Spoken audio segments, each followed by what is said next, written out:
Calendar অনুযায়ী আজকে আমাদের অ্যানিভার্সারি, আর ইংলিশ ক্যালেন্ডার অনুযায়ী আগামীকাল। তাই দুদিনের প্ল্যানেই বেরিয়ে পড়লাম গাড়ি নিয়ে বকখালির উদ্দেশ্যে।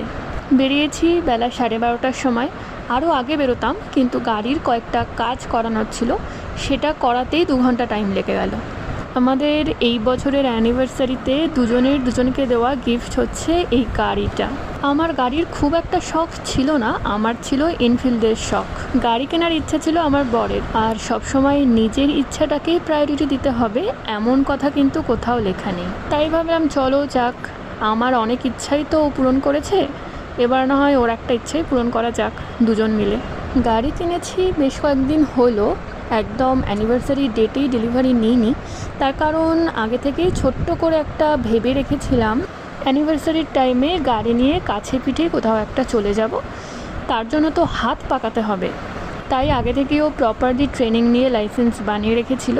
হাত পাকানোর জন্য অ্যানিভার্সারির 20 দিন আগে আমরা গাড়িটা ডেলিভারি নিয়েছিলাম। গাড়ি নেওয়ার পর এই আমাদের প্রথম লং ট্যুর বকখালি।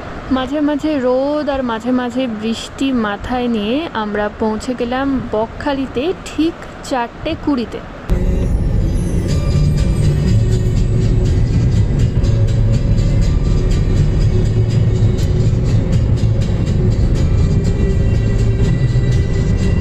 আমরা কাকদ্বীপ বাস স্ট্যান্ডের কাছে একটা জায়গায় দাঁড়িয়েছিলাম লাঞ্চ করার জন্য।